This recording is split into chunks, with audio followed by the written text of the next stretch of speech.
Hi Sophia, thanks for stopping by.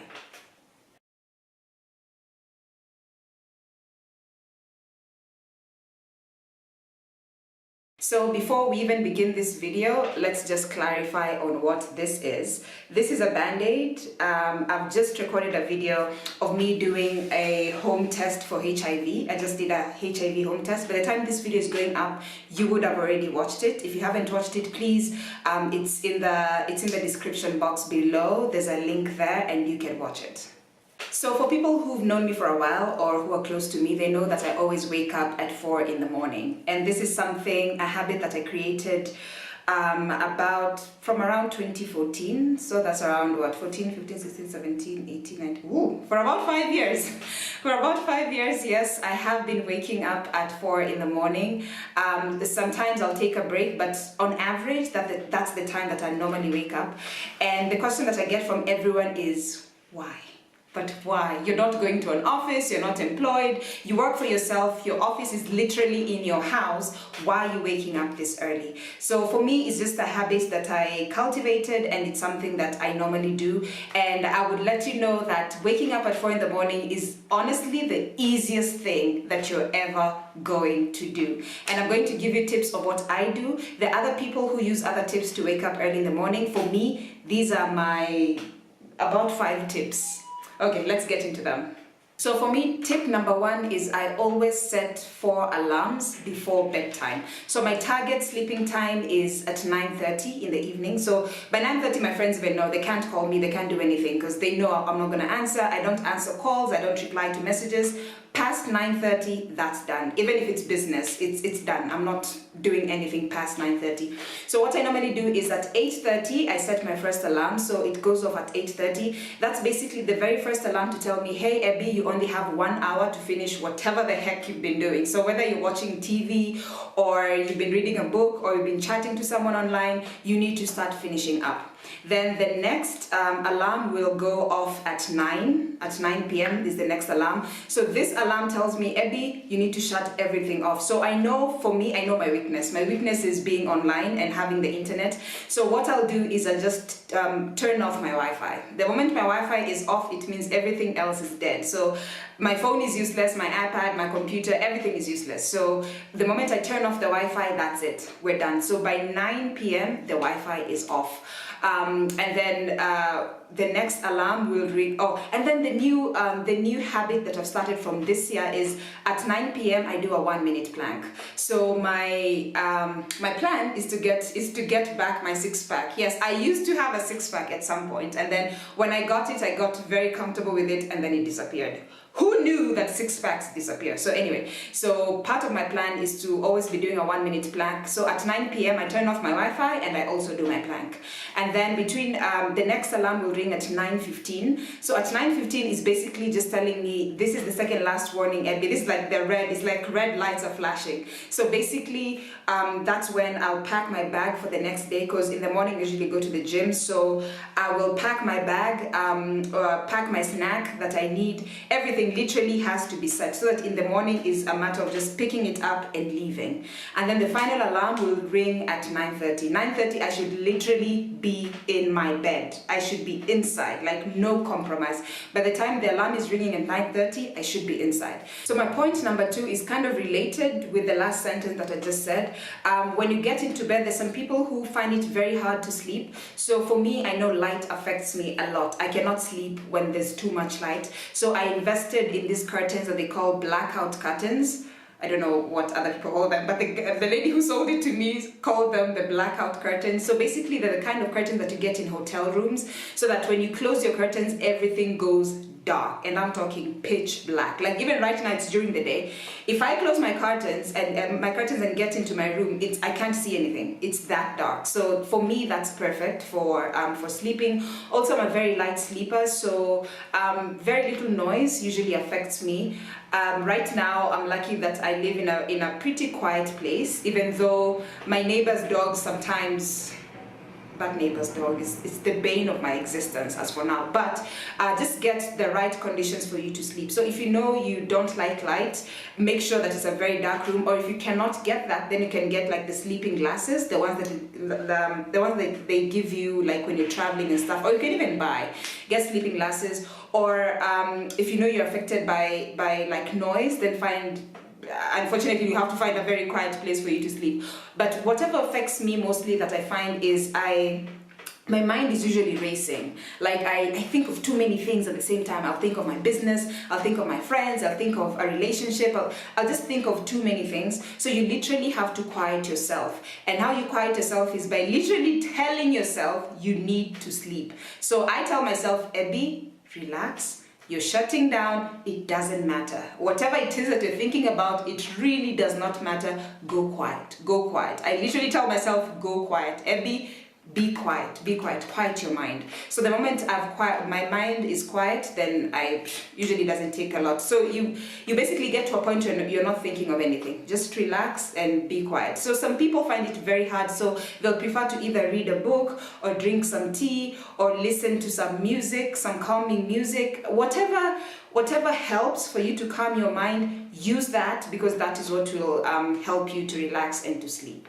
The next point is I have my dinner between 6 and 7 p.m. So I know for most people that's very early, but for me, I eat as if I'm an old person. Old people usually eat very early, and I think they know what they're doing. That's why they also sleep early. So I usually have my dinner between 6 and 7, and also I make sure that it's a very light dinner. So say like a salad or just some vegetables or a smoothie or like a fruit salad, just something very light. Don't make it too heavy, because then it's too much for your stomach, especially if you want to be sleeping early. So yes, have a very early dinner and make it very light. And on that point to the meals, I also get the same question of if I eat that early, I'm going to be hungry before bedtime. So consider that if you're eating at 7 and you're having a very good meal, you're supposed to be in bed by 9:30. So that's like what, 7, 8, that's 1.5 hours. Honestly, will you already be hungry in 1.5 hours? And if that's the case, I mean, we're all different. So if you get hungry, if you just had dinner and then within 1.5 hours you're already hungry, then I guess you can say have like a snack, something like a fruit or a banana or just something healthy or something light.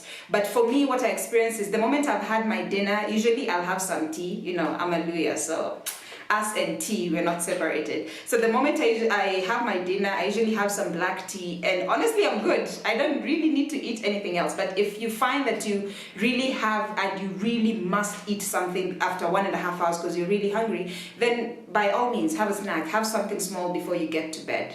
The next one is a very important one, is have a reason as to why you're waking up early. So have a very strong reason. For someone who works for themselves, say an entrepreneur or a consultant, it's very easy for you to just sleep and be waking up at 11 every morning. It's very easy because no one is gonna get you fired. Nothing is going to happen. But for someone who has to go to work or go to school, then you have no choice. If you have to wake up at 4 o'clock, mama, you will have to wake up or else you get fired. But for people like us who work for ourselves, you have to have a very good motivation as to why exactly you're waking up at 4 in the morning. For me, it's my workout. I love working out. I've made it a habit. It's a lifestyle. So if I don't work out, I feel like something is missing. Like my day will not be as good as it's supposed to be. So sometimes, even if I don't make it at waking up at that time, I'll literally do a home workout. So it's that important to me. So have a motivation as to why you're working out. Also, the other thing is I invested in very good quality, very fashionable gym attire. So for me, just thinking, I'm gonna wear those tights today and I'm gonna wear the red ones tomorrow and I'm gonna wear the pink ones the next day. I mean, for other people, it can sound like it's a very small reason. But for me, it's one of the things that get me out of bed, because I'm like, I cannot wait to rock those tights. I cannot wait to wear those shoes. So have your reason, have your motivation. And there's no reason that's a stupid reason. Whatever reason is good for you, make it work. So I'll tell you a fun fact. When I when I was still living in Cape Town, I still was doing the same thing, waking up at 4. And there's this guy at the gym who I had a massive crush on. And to be honest, I think he also had a crush on me, if we're just to be honest. He also had a crush on me. But the thing is, he'd only come to the gym at 5. So we were both, the gym used to open at 5. So we woke up at around 4:30 and then go to the gym. The gym was not very far from where I used to live. And I'll just walk to the gym. And we'd always meet at that time. If we ever go to the gym at a different time, then he'll not be there or will not be there. So we'd always make a point of coming in at the same time. And he'd always find a way to come next to the machine that I'm using. So we never talked, not once. We never even said hello to each other. But we'd always kind of like exchange looks and everything. So it might sound like a stupid reason, but the reason why I used to wake up that early was just to see him. Even if we're not talking, it's just to see him. You know, that was my reason for waking up. So just as I was saying, find whatever reason for you to wake up. If gymming is not your thing, say you have a date at the end of the day, so wake up early knowing I can't wait to get through this day just so that I can have the date, or I can't wait to wake up early just so that I can have this and that for breakfast or for lunch or for dinner, or I can't wait to wake up early so that I can have this meeting at work. You know, just have a good or a strong reason as to why you're waking up, and it will work. The next point is sleep train yourself. So as I was saying, sometimes, like for example in December, I was not waking up that early. I just decided to give myself a break. So I was still gymming and everything, but I was not waking up at 4. I was waking up at like 6 or 7. But then you see, with time, your brain kind of forgets that that's the time that you're supposed to be waking up. So when it came to January, it was really tough getting back to waking up at 4. So what I started doing was slowly like wake up at 6, then wake up at 5, then wake up at 4. So you sleep train yourself. You try to train your brain to go back to waking up early. And I know it's difficult, but again, just you train your body the same way you train a baby. So it's the exact same thing. So sleep train yourself and eventually you'll get it. And my final point is, it's never that serious. Guys, it is never that serious. I mean, for me, sometimes I wake up, like I set my alarm, everything, I wake up at 4 and it's super raining outside and I'm supposed to get out and go get a matatu and go to the gym. I'm like, no, it's never that serious, and I'll go back to bed. So the days where you wake up and you just feel like you don't feel like doing it, and it's fine, it's okay. You're only doing it once or you're only doing it twice. It's not a bad thing for you to wake up and realize, hey, today I'm tired, or just listen to your body. Sometimes it may not be raining outside, but your body is just like, Abby, I don't want to work out. I'm tired. I don't want to work out. And if that's what your body is telling you, listen to it. I learned that a lot at yoga. They'd always tell you, listen to your body. If your body says, no, I'm tired, I don't want to wake up, I don't want to go to work out, it's fine, you sleep. But also know when it becomes a bad habit. So your body cannot every day be telling you I'm tired. So there's a difference between your mind telling you and your body telling you. If it's your mind telling you, do not listen. Do not listen to your mind. Do not, because your mind will always tell you, let's sleep. Abby, let's get back to bed. Abby, it's too early. Abby, we'll go in the next hour. We'll go in the afternoon. We'll do this tomorrow. So do not listen to your mind. But if it's your body that's telling you, I'm feeling weak, I'm feeling tired, I'm feeling nauseated, then don't. Just go back to sleep and wake up at whatever time you want to wake up. But like I said, this only applies to people who work for themselves. But people who are employed or people who are in school, then it's a bit difficult because you know the repercussions of not getting to where you're supposed to go on time. If you have any questions or any suggestions or any ideas about waking up at 4 in the morning, please let me know in the comment section. I make videos every Sunday and Thursday, and I would love to hear from you. Please remember to subscribe to the channel if you haven't already, and I will see you next week.